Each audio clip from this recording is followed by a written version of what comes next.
Hello दोस्तों, क्या kidney की बीमारी से ग्रसित पेशेंट्स को अल्कलाइन वाटर लेना चाहिए?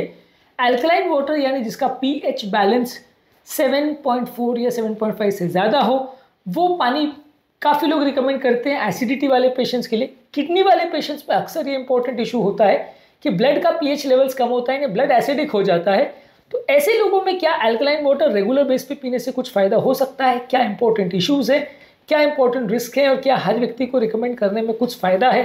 गिवन दी फैक्ट कि अल्कलाइन वाटर कंपैरेटिवली काफ़ी कॉस्टली भी आता है, तो क्या रेगुलर बेस पे इसको पीने से किडनी पेशेंट्स की लाइफ में और उनके ओवरऑल बीमारी में कुछ फ़ायदा मिल सकता है? इस एस्पेक्ट को आज डिस्कस करेंगे। अल्कलाइन फूड्स पर हमने ऑलरेडी एक सेपरेट वीडियो किया है, आज बात करेंगे अल्कलाइन वाटर पे। टॉपिक पे जाने से पहले जो लोग हमारे चैनल पर नए हैं उन्हें रिक्वेस्ट करूँगा कि चैनल को सब्सक्राइब करें, वीडियोस को लाइक करें, शेयर करें, फॉलो करें, कमेंट करें, पूरा देखें। टॉपिक इंपॉर्टेंट है इसलिए इसे अंत तक देखिएगा। चलिए शुरू करते हैं इंपॉर्टेंट।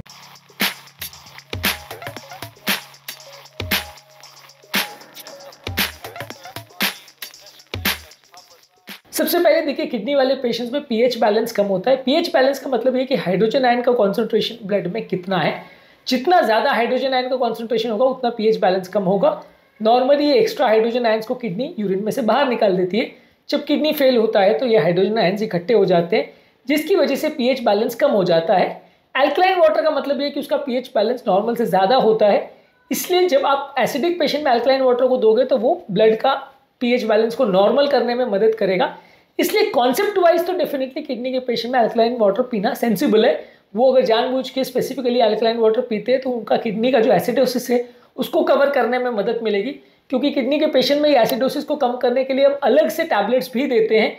सोडा बाइकार्ब के टैबलेट्स वगैरह देते हैं जो कि अल्कलिनिटी को बढ़ाते हैं और एसिडोसिस को कम करते हैं, ये अलग से हम देते हैं। तो मान लीजिए अगर आप पानी ऐसा ले रहे हो जो अल्कलाइन है तो उतनी टैबलेट्स की ज़रूरत नहीं पड़ेगी और आपका जो अल्कलाइन कंटेंट है वो मेंटेन रहेगा और ब्लड का बाइकार्बोनेट लेवल मेंटेन रहेगा, जो कि किडनी पेशेंट्स में कम होता है, और आपका ओवरऑल पीएच बैलेंस मेंटेन रहेगा। तो गिवन दिस फैक्ट, ये एक इंटरेस्टिंग कॉन्सेप्ट है कि आप किडनी पेशेंट्स को अपफ्रंट ही पहले से बोल दो कि आप अल्कलाइन वाटर पियो, तो उनका हाइड्रोजन आयंस का लेवल्स मेंटेन रहेगा। इसके अलावा ऑब्वियसली पानी है, किडनी पेशेंट्स में पानी काफ़ी इंपॉर्टेंट है, क्योंकि हाइड्रेशन मेंटेन करना आवश्यक है। किडनी के पेशेंट को अक्सर बोला जाता है कि आप ज़्यादा मात्रा में पानी लीजिए, उससे उनका पीएच बैलेंस मेंटेन रहेगा और ओवरऑल हेल्थ मेंटेन रहेगी। ज़्यादा मात्रा में पानी पीने से ब्लड के टॉक्सिन्स फिल्टर आउट करने में और वेस्ट वाटर्स फिल्टर करने में किडनी को मदद मिलती है।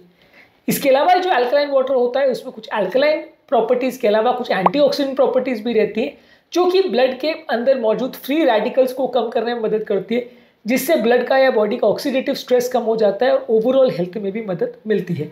तो यानी किडनी वाले पेशेंट्स अगर बॉडी में अल्कलाइन वाटर लेते हैं तो उनके अंदर मौजूद जो फ्री रेडिकल्स हैं, जो कि बॉडी में इन्फ्लेमेशन बढ़ाते हैं, सूजन बढ़ाते हैं, हार्ट अटैक लगता है और बहुत सारी बीमारियों का में इनका योगदान होता है, उसको भी कम करने में मदद मिलेगी और ओवरऑल ये बेनिफिशियल रहेगा। लेकिन इशू क्या है? इशू ये है कि अल्कलाइन वाटर्स में कई बार इलेक्ट्रोलाइट्स की मात्रा ज़्यादा होती है, क्योंकि ये कई बार रॉक सॉल्ट और ये सारी चीज़ों से बनाए जाते हैं, अल्कलाइज करके बनाया जाता है।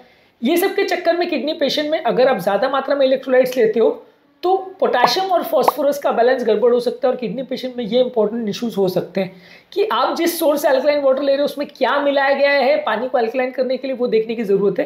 कई बार इसमें फॉस्फोरस या पोटेशियम आयंस की मात्रा ज़्यादा हो सकती है, जो कि नॉर्मल व्यक्ति में तो फर्क नहीं पड़ेगा, पर किडनी पेशेंट में ये दोनों ही इलेक्ट्रोलाइट्स डेंजरस होते हैं। इसलिए ज़्यादा मात्रा में, खासकर एडवांस किडनी डिजीज में, अगर आप इसको दे रहे हैं और फॉस्फोरस पोटेशियम बढ़ जाता है तो फायदे के बदले नुकसान होगा। इसके अलावा कई पेशेंट्स में जिनको किडनी फेलियर ज़्यादा होता है उसमें फ्लूइड रिस्ट्रिक्शंस भी होते हैं। जो डायलिसिस वगैरह पे पेशेंट होते हैं उनको आप बहुत ज़्यादा एक्स्ट्रा मात्रा में पानी नहीं लेने को बोलते हो।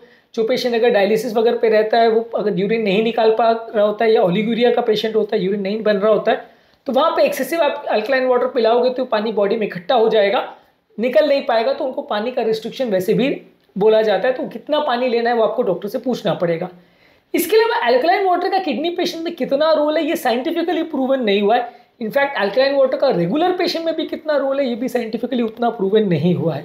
तो इसलिए अल्कलाइन वाटर को किडनी पेशेंट में लेना एज अ हाइपोथेसिस या एज अ जजमेंट हम डिस्कशन के हिसाब से बोल सकते हैं कि सेंसिबल है, क्योंकि किडनी पेशेंट में एसिडिटी का प्रॉब्लम है, अल्कलाइन वाटर लेने से फायदा मिलेगा, पर साइंटिफिकली प्रूव नहीं हुआ है कि इससे ओवरऑल उनको कितना फायदा मिलेगा।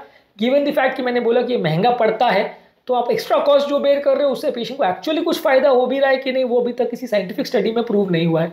तो इसलिए अभी तक साइंटिफिक एविडेंस नहीं है ये बोलने के लिए कि हर किडनी के पेशेंट को अल्कलाइन वाटर पिलाना बहुत सेंसिबल डिसीजन है और उससे उनको लॉन्ग टर्म कुछ एक्स्ट्रा फायदा मिलेगा, ऐसा अभी तक साइंटिफिक एविडेंस अभी तक मार्केट में नहीं है। इसके अलावा अल्कलाइन वाटर पीने से कुछ थोड़ा सा इश्यूज भी हो सकते हैं। कुछ लोगों को अल्कलाइन वाटर ज़्यादा मात्रा में पीने से ब्लोटिंग और गैस का प्रॉब्लम भी हो सकता है, ये एक थोड़ा इशू होता है। कुछ लोग को जिनको बॉडी में एसिडिटी वैसे भी कम है, उनका एसिडिक कंटेंट कम है, उनको अल्कलाइन वाटर पीने से पेट की नॉर्मल नेचुरल एसिडिटी कम हो सकती है, जिससे खाना पचाने में उनको और दिक्कत आ सकती है, इनडाइजेशन का प्रॉब्लम बढ़ सकता है। दूसरा, ये अल्कलाइन वाटर कई बार आपकी मेडिसिन के साथ भी इंटरेक्ट कर सकता है। आपको कितने डोज में कौन सी मेडिसिन लेने की आवश्यकता है वो भी सिग्निफिकेंट वेरी कर सकता है यदि आप अल्कलाइन वाटर लेते हो तो अल्कलाइन वाटर का जो है ड्रग इंट्रैक्शन भी थोड़ा सा नॉर्मल वाटर से अलग होता है। नॉर्मल वाटर का दवाइयों से जो इंट्रैक्शन है और अल्कलाइन वाटर का जो इंट्रैक्शन है उसमें फ़र्क है। अब आप अल्कलाइन वाटर लेते हो तो आपकी दवाइयों के डोजेस में थोड़ा सिग्निफिकेंट डिफरेंस आ सकता है, दवाइयों का असर कम ज़्यादा हो सकता है, जिसको ध्यान रखने की आवश्यकता है। तो मॉरल ऑफ द स्टोरी ये है कि आपको आपके डॉक्टर के साथ डिस्कस करना पड़ेगा यदि आपको किडनी का प्रॉब्लम है, और यदि किडनी के प्रॉब्लम में आपको पीएच बैलेंस कम है तो अल्कलाइन वाटर पीना सेंसिबल है। कितनी मात्रा में पीना है, कितना टोटल वाटर पीना है और कितना आपकी बॉडी में एल्कलोसिस या एसिडोसिस की आवश्यकता है, उसके हिसाब से आप अपना अल्कलाइन वाटर और उसके डोजेज और उसके पीएच बैलेंस को डिसाइड करें। लेकिन ओवरऑल अल्कलाइन वाटर पीना एक सेंसिबल कॉन्सेप्ट जरूर है, लेकिन बिना डॉक्टर की सलाह के इसको ना लें। डायरेक्टली अपफ्रंट हम सबको नहीं बोल सकते कि किडनी का प्रॉब्लम से बचना है तो अल्कलाइन वाटर पियो, ऐसा कुछ नहीं है।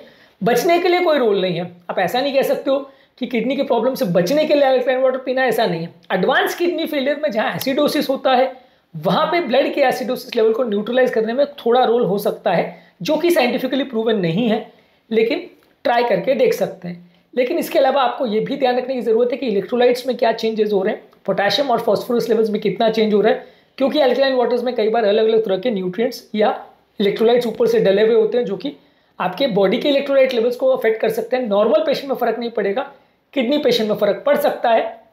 इसके अलावा आप एक बैलेंस हाइड्रेशन को मेंटेन करिए, नॉर्मल पानी पीजिए, थोड़ा बहुत अल्कलाइन वाटर भी पीजिए, एक नॉर्मल बैलेंस हाइड्रेशन मेंटेन करिए, तो वो ज़्यादा बेनिफिट करेगा एज कम्पेयर टू सिर्फ अल्कलाइन पानी पीना। और ओवरऑल अल्कलाइन फूड्स पर ज़्यादा फोकस करें तो ज़्यादा अच्छा है। कई फ्रूट्स, वेजिटेबल्स, होल ग्रेन्स, ये सारी चीज़ों पर हमने बात करी है, तो वो भी आप इनकॉर्पोरेट करें तो अच्छा है। सिर्फ पानी ही पिए, अपनी बॉडी की एसिडोसिस को न्यूट्रलाइज करने के लिए सिर्फ पानी पर ही फोकस करें। उसके बदले अच्छा ये है कि ज़्यादातर अल्कलाइन फूड्स को ही प्रेफर करें, ज़्यादातर एसिडिक फूड्स को कम रखें, तो इससे आपका ओवरऑल ब्लड का जो अल्कलाइन प्रॉपर्टीज़ है वो मेंटेन रहेगा और आपको सिर्फ पानी पर रिलाई नहीं करना पड़ेगा। आपका ओवरऑल ब्लड का अल्कलाइनिटी लेवल जो है वो मेंटेन रहेगा। तो ये सारी चीज़ों पर फोकस करें तो ज़्यादा अच्छा है। कौन कौन से फूड्स अल्कलाइन होते हैं और उनके क्या इश्यूज होते हैं वो ऑलरेडी हमने एक अलग वीडियो में डिस्कस किया है। तो आज के टॉपिक में हमने बात करी कि क्या किडनी के पेशेंट्स को अल्कलाइन वाटर पीना सेंसिबल है और क्या इससे बहुत फ़ायदा कुछ होने वाला है और क्या इसके लिए एक्स्ट्रा जो कॉस्ट वो बेयर कर रहे हैं वो ज़रूरी है या नहीं। उम्मीद करूँगा कि आज के टॉपिक में कुछ नई बातें जानने को मिली होगी। अल्कलाइन वाटर्स के बाकी बेनिफिट्स और बाकी इशूज़ पर भी हमने ऑलरेडी काफ़ी वीडियोज़ की, उनको ज़रूर चेकआउट करें।